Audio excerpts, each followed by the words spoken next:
한번 같이 외워보도록 하겠습니다. 시작. 감사 나눔의 기적. 누가복음 6장 38절. 주라 그리하면 너희에게 줄 것이니 곧 후히 되어 누르고 흔들어 넘치도록 하여 너희에게 안겨주리라. 너희의 헤아리는 그 헤아림으로 너희도 헤아림을 도로 받을 것이니라. 누가복음 6장 38절. 우리 이번 특별 새벽 기도의 초점은 나눔에 있다는 것. 참 주고 베풀고 나누는데 그저 예수님께서 이 땅에 오셔서 하신 게 뭡니까? 당신의 생명을 저와 여러분에게 나누어 주신 거잖아요. 우리는 감사를 나누는 것을 감사에도 이 말씀의 축복을 우리가 함께 경험하는 것을 목표로 저와 여러분 함께 나아갈 수 있기를 바랍니다. 한 장 더 넘겨주세요. 같이 한번 읽겠습니다. 시작. 항상 기뻐하십시오. 끊임없이 기도하십시오. 모든 일에 감사하십시오. 이것이 그리스도 예수 안에서 여러분에게 바라시는 하나님의 뜻입니다. 여러분 이 구절의 제목을 뭐라고 잡으면 좋을 것 같아요? 어저께 말씀 여러분 기억해 보시면요. 자, 우리 따라서 하겠습니다. 감사는 만드는 것이 아니라 찾는 것입니다. 감사는 만드는 것이 아니라 찾는 것입니다. 우리 한 장 더 넘겨주시기 바랍니다. 이겁니다. 그래서 감사는 만드는 것이 아니라 찾는 것이기 때문에 우리의 상황 속에서 내가 감사할 수 없는 상황을 만날 때 특별히 일이 이렇게 되어서 더 좋은 점은 무엇인가? 일이 이렇게 되지 않았더라면 누릴 수 없었던 유익은 무엇인가? 이 상황 속에서 나는 어떻게 하나님의 사람답게 반응할 수 있겠는가? 여러분 이렇게 하면서 저와 여러분이 감사를 찾아가는 거예요. 우리 한 장 더 넘겨주세요. 저와 여러분이 이것을 계속해서 연습하고 훈련하면 만약에 감사해서 때문에 감사로, 때문에 감사해서 덕분에 감사로, 덕분에 감사해서 그럼에도 불구하고 감사로 저와 여러분이 한 걸음 한 걸음 성장해 가게 될 거예요. 그런데 저와 여러분에게 중요한 문제가 뭐예요? 내가 이렇게까지 감사를 해야 되나? 도대체 왜 이렇게 감사하라고 성경은 나에게 이렇게 말씀하고 명령하고 계시는 거지? 이 새벽에 피곤하고 졸리는데 깨어서 이것도 감사해야 되나? 이런 생각을 할 수 있는 거죠. 여러분, 우리가 하나님께서 저와 여러분에게 감사를 명하시는 이유는 저와 여러분이 행복해지는 길이기 때문에 그렇습니다. 감사는 저와 여러분이 문제에 주목하지 않고 하나님께 주목할 수 있도록 하나님과 동행할 수 있도록 만들어주죠. 그래서 항상 기뻐하고 항상 행복할 수 있는 통로를 열어주게 되는 거예요. 오늘 우리가 함께 나누는 성경 말씀도 마찬가지입니다. 우리 한 장 넘겨서 함께 한번 읽어보겠습니다. 시작. 아무것도 염려하지 말고 모든 일을 오직 기도와 간구로 하고 여러분이 바라는 것을 감사하는 마음으로 하나님께 아뢰십시오. 그리하면 사람의 헤아림을 뛰어넘는 하나님의 평화가 여러분의 마음과 생각을 그리스도 예수 안에서 지켜줄 것입니다. 여러분 근심 걱정 염려가 있을 때 그때 기도 제목이 생기지 않아요? 그런데 근심 걱정 염려가 막 솟아나는데 어떻게 감사함으로 하나님 앞에 기도할 수 있어요? 여러분 이거 그냥 되는 거 아닙니다. 이거 참 하나님 앞에 그죠? 이게 그냥 되는 것이 아니라 내가 찾아서 훈련해서 연습해서 되는 것을 의미하는 거죠. 근데 내가 그렇게 찾아서 감사를 찾아서 감사함으로 하는 것을 훈련하고 연습하면 어떻게 돼요? 그때 사람의 헤아림을 뛰어넘는 평화. 여러분 이게 뭐예요? 사람의 헤아림을 뛰어넘는 하나님의 평화. 여러분 바로 이것이 이 시대가 찾는 행복 아니에요? 이 시대는 모든 것이 풍족하고 넉넉한 것처럼 보이지만 마음의 평화가 없지 않아요? 근심, 걱정, 염려와 우울이 더 넉넉하고 더 풍성해졌는데 우리에게 계속 넘쳐나지 않아요? 상황에 흔들리지 않는 평화, 행복 주시겠다는 그 말씀이에요. 항상 기뻐할 수 있는 그 힘과 능력이 그때 찾아오게 된다는 거예요. 여러분 감사를 나누면 감사의 파동과 동조 현상이 일어나는 것입니다. 감사를 나눌 때 감사가 전염되는 거죠. 감사를 나눌 때 행복해지기 때문에 저와 여러분은 감사하기를 선택해야 됩니다. 이게 우리가 어저께 함께 나누었던 내용이에요. 그런데 저와 여러분의 문제가 뭡니까? 저와 여러분 이렇게 해야 된다는 거 압니까? 모릅니까? 다 알고 있습니다. 우리는 사실 모르지 않아요. 우리 다 같이 또 저와 여러분이 너무나도 잘 알고 있는 말씀, 야고보서 1장 22절에서 25절까지 말씀을 함께 한번 읽어보도록 할게요. 시작.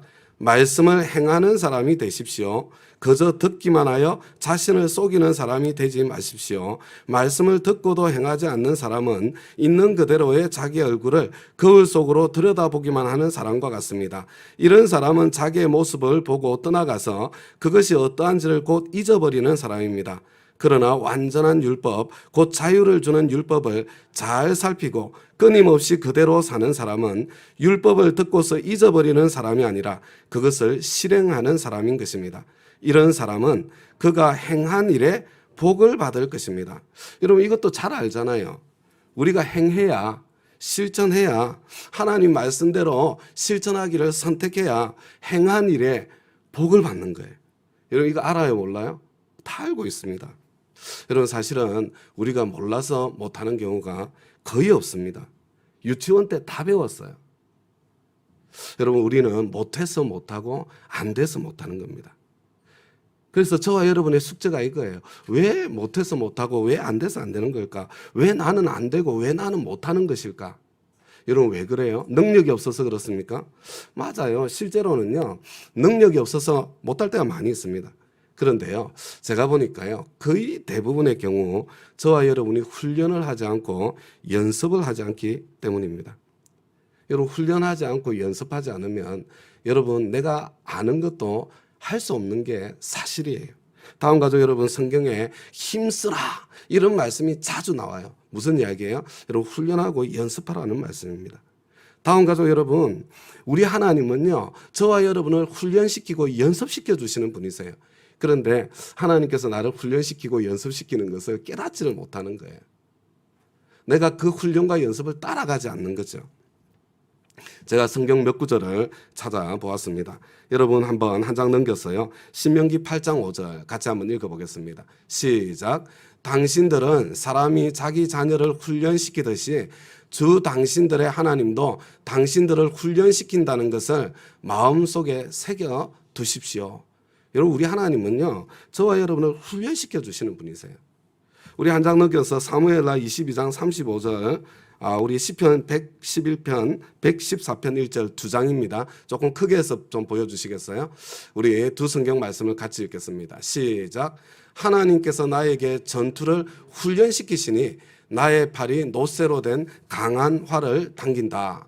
나의 반석이신 주님을 내가 찬송하련다. 주님은 내 손을 훈련시켜 전쟁에 익숙하게 하셨고 내 손가락을 단련시켜 전투에도 익숙하게 하셨다. 여러분 다윗이 어떻게 그렇게 위대한 왕이 되었는 줄 아십니까? 하나님의 훈련을 달게 받았기 때문이에요. 여러분 연습했기 때문에 다윗이 된 것입니다. 여러분 어떻게 물맷돌을 탁 날렸는데 나는 기도를 열심히 하고 날렸더니 그 하나가 탁 골리앗의 머리에 맞았을 것 같아요? 택도 없는 소리입니다. 여러분 다윗이 수없이 물맷돌 던지기 훈련과 연습을 하는 사람이었기 때문에 그리고 그 순간에 기도하면서 날렸을 때 그 절체절명의 순간에 흔들리지 않고 맞출 수 있었던 거죠. 여러분 다윗이 어떻게 막대기로 곰을 때려잡을 수 있었겠어요? 그냥 기도 열심히 하고 확 휘둘렀는데 그냥 그 막대기에 곰이 맞아 죽었을까요? 아니에요. 여러분 평상시에 여러분 봉수를 막대기 휘두르는 게 제가 휘두르는 거하고 이영걸이 휘두르는 게 전혀 다르잖아요. 여러분 봉수를 평상시에 훈련하고 있었기 때문에 여러분 그 막대기로 골리앗도 때려잡고 그 막대기로 곰도 때려잡을 수 있는 여러분 기도는요. 구하고 찾고 두드리는 겁니다. 하나님께서는 훈련시키시는 하나님이세요. 우리 한 장 넘겨서 에베소서 6장 4절 말씀 같이 한번 보도록 하겠습니다. 시작. 아버지 되니 여러분, 여러분의 자녀를 노엽게 하지 말고 주님의 훈련과 훈계로 기르십시오. 여러분, 저와 여러분에게는 우리 자녀들을 훈련시키고 연습시킬 의무가 있어요. 우리 자녀들이 훈련하지 않고 연습하지 않으면 여러분 기도 많이 해도 인생에 성공할 수 없는 겁니다. 안 되는 거예요. 그렇게 하려면 저와 여러분이 먼저 훈련되어져야 되는 거죠. 우리 한 장 넘겨서 디모데전서 4장 7절 8절 다 같이 한번 읽겠습니다. 시작. 저속하고 헛된 꾸며낸 이야기들을 물리치십시오. 경건함에 이르도록 몸을 훈련하십시오. 몸의 훈련은 약간의 유익이 있으나 경건의 훈련은 모든 면에 유익하니 이 세상과 장차올 세상에 생명을 약속해 줍니다. 여러분, 우리는 훈련하고 연습해야 됩니다. 경건도 훈련하고 연습해서 내 삶의 일부가 되는 거예요. 여러분, 말도 훈련해야 됩니다. 왜 이 시대에 변화가 없는 줄 아세요?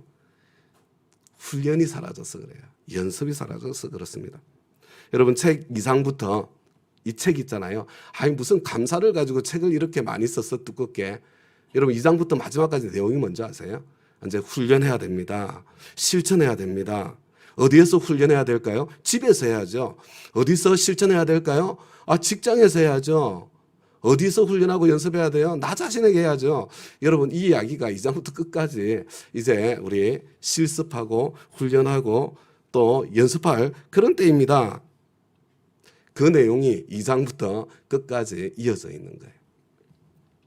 제가 오늘 간단하게 책 2장의 내용 요약해 드리겠습니다.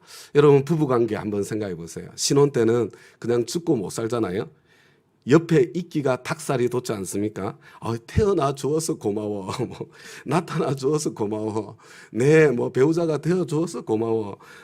그러면서 결혼 생활을, 이제 신혼 생활을 시작하게 되죠. 근데 문제가 뭐예요? 우리 부부는 절대로 안 그럴 줄 알았는데 그게 오래 가지 않더라는 겁니다. 점점 그런 닭살 돋는 것은 없어지고 친밀감과 그러니까 이 의무감과 책임감만 남게 되더라는 거죠. 여러분, 왜 이런 어려움을 대부분의 가정이 겪고 있는가? 그것을 저자는요, 친밀감과 의무감, 여러분, 친밀감과 의무감 차이로 설명을 하고 있는 것을 보게 돼요. 신혼 때는 친밀감이 훨씬 더 컸는데 결혼을 하고 난 뒤에는 이 친밀감이 점점 사라지고 의무감과 책임감만 남게 되더라는 거예요. 그 이유가 뭐예요? 익숙함과 당연함 때문이다. 익숙함과 당연함 때문에.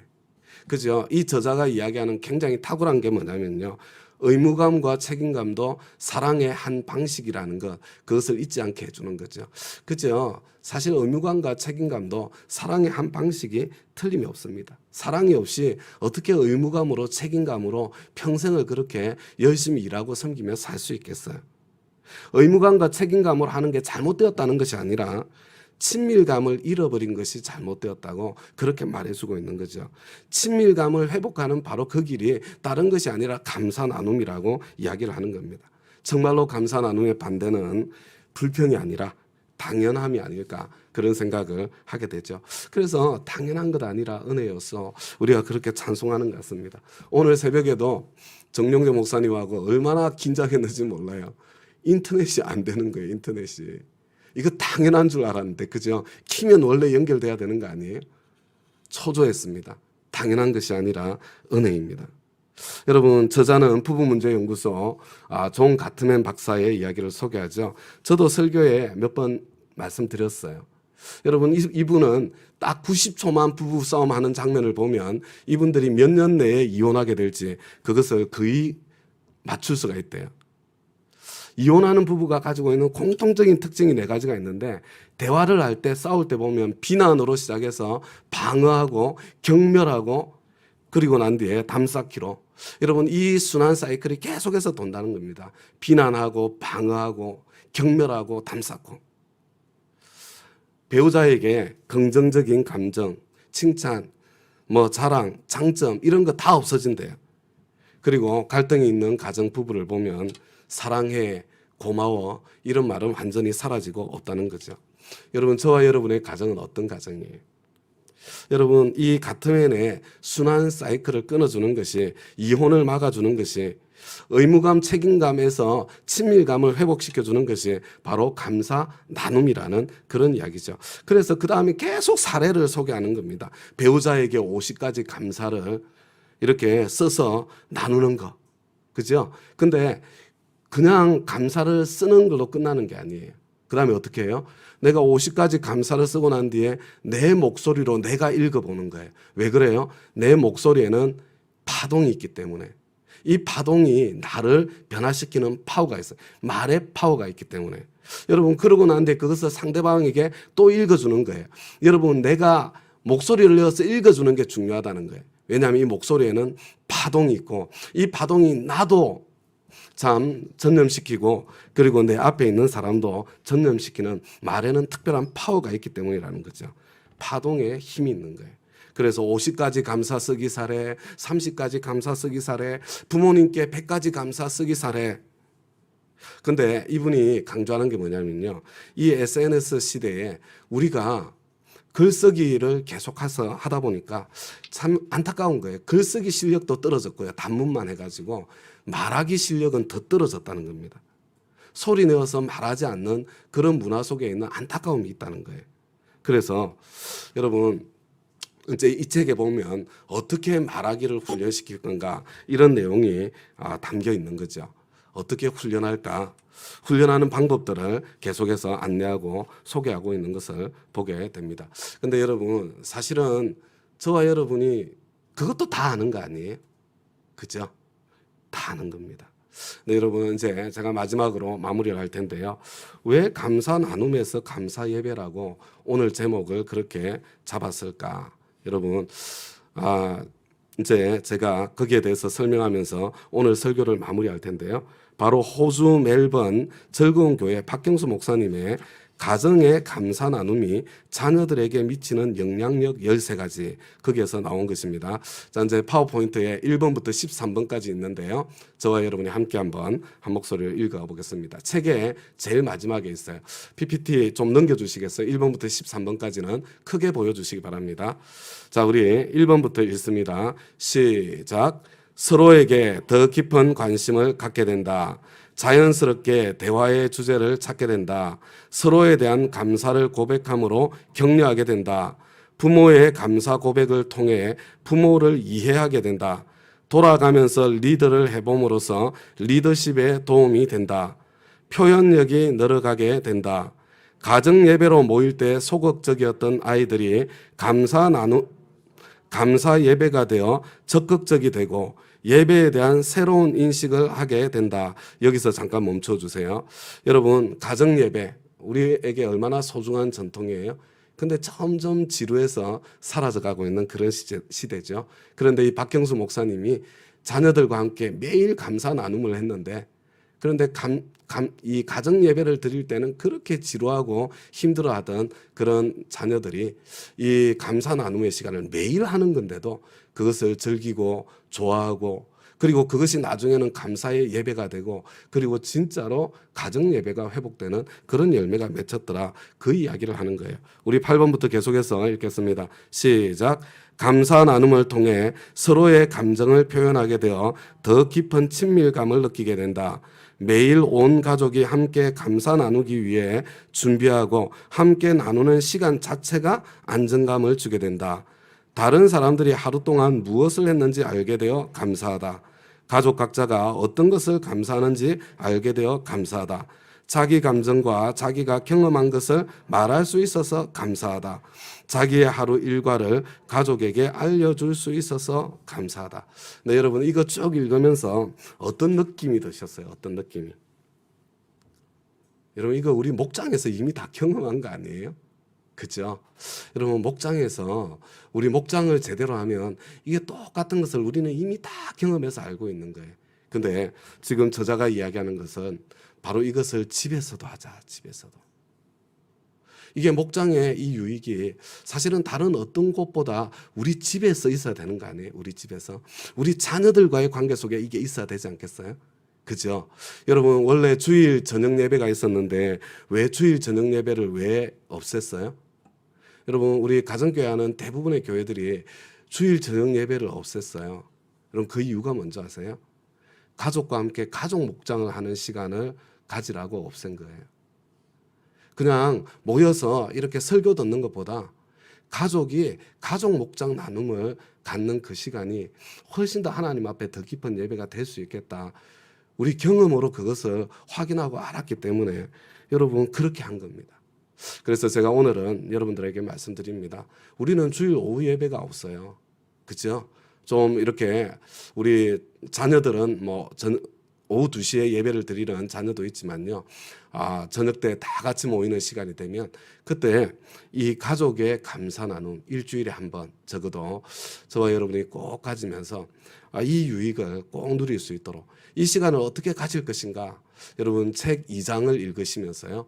구체적인 도움을 받아서 그리고 저와 여러분은 책 2장 안 읽어도요. 목장의 전문가들이잖아요. 저와 여러분이 그냥 목장 모임 하시면 돼요. 그리고 그 가운데 우리 정말 감사 나눔으로 시작했다가 목장 모임으로 가족의 목장 모임으로 시작했다가 이것이 정말 하나님께서 찾으시는 가족의 감사 예배가 되어지는 그런 은총과 은혜가 있기를 바랍니다. 여러분 오늘 이 정도 오면 이제 여러분들이 이해가 되셨을 것 같아요. 저와 여러분에게 정말로 중요한 게 뭐예요? 여러분 이번에는요 설교가 아니에요. 여러분 숙제가 중요한 거예요. 실천이 중요한 겁니다. 그래서 어저께 5가지 우리 썼잖아요. 그죠? 그리고 난 뒤에 나누기. 이거 오늘도 계속 하는 거예요. 자, 이제 우리 다 같이 한번 휴대폰을 한번 꺼내 보겠습니다. 여러분들 딱 꺼내시겠습니다. 휴대폰 꺼내시고요. 거기다가 어저께를 한번 돌아보세요. 어제 하루 있었던 어제 하루 중에 감사했던 5가지 한번 써보겠습니다. 제가 쓸 수 있는 시간을 지금 드리는 거예요. 지금 쓰셔야 돼요. 어제 하루를 돌아보면서 여러분 오늘 새벽에 어제 5가지 감사를 생각하는 거예요. 아니면 어제 밤에 썼더라면 더 좋죠. 그죠? 한번 써보시기 바랍니다. 자, 1번부터 5번까지 어제 무엇이 감사했나?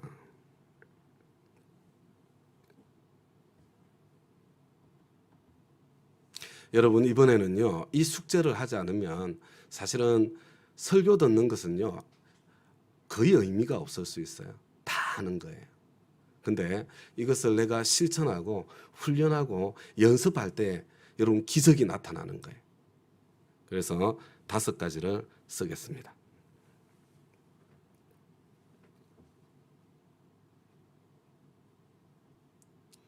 어제 종이에 쓰셨던 분들은요. 한 번 더 써보세요. 우리 그 휴대폰에다가 한 번 더 쓰시는 시간, 그 시간이 다시 감사할 겁니다.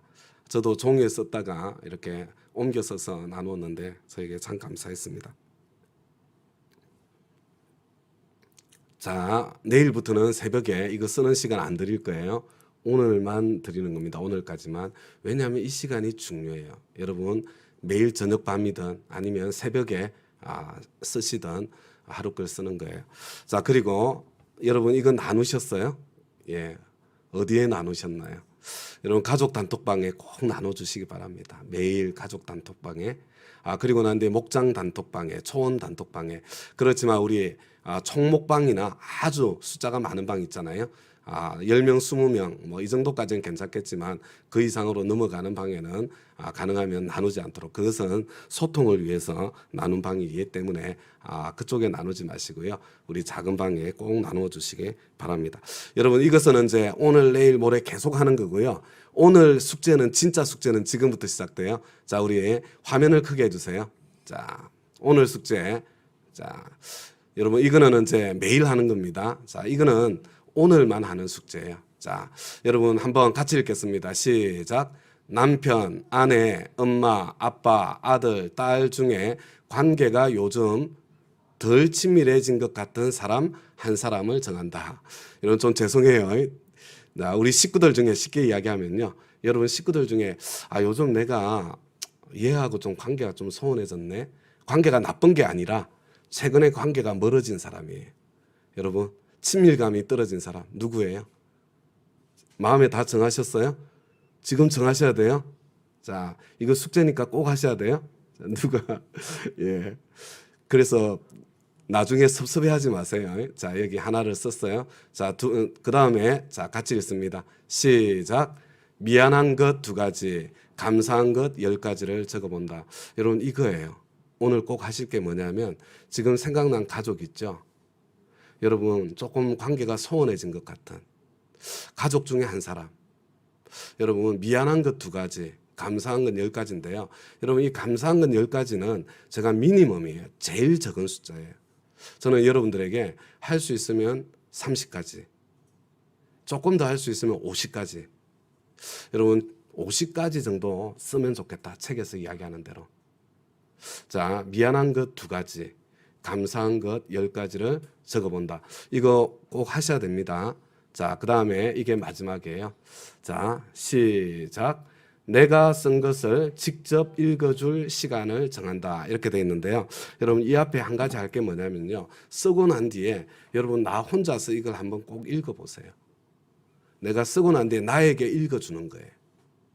미안했던 것 2가지, 감사했던 것 10가지, 30가지, 50가지. 여러분 이 내 목소리의 파동을 느껴보세요.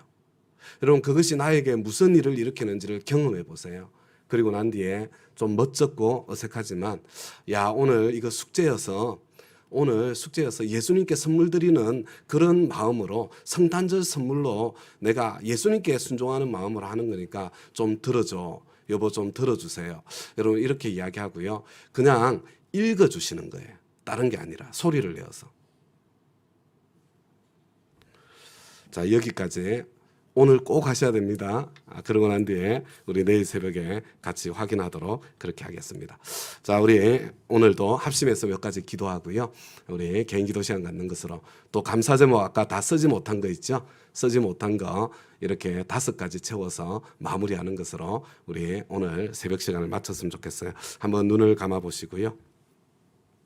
우리 이 시간에 기도할 때요. 여러분 이 성탄에 대한 감사하는 마음도 똑같아요. 이 감사하는 마음은 함께 자라가는 거거든요. 가족에 대한 감사가 자라가면 주님께 대한 감사도 자라갈 거예요. 주님께 대한 감사가 자라가면 주위의 모든 것에 대한 감사, 모든 사람에 대한 감사도 자라갈 거예요. 이 시간에 우리 합심해서 기도할 때 성탄의 은혜에 대한 감사, 주님 제 머리에 있습니다. 그러나 의무감과 책임감만 남았습니다. 신앙생활에 주님과의 친밀감이 회복되었으면 좋겠습니다. 참 이 성탄에 대한 감사가 제 가슴으로 내려왔으면 좋겠어요.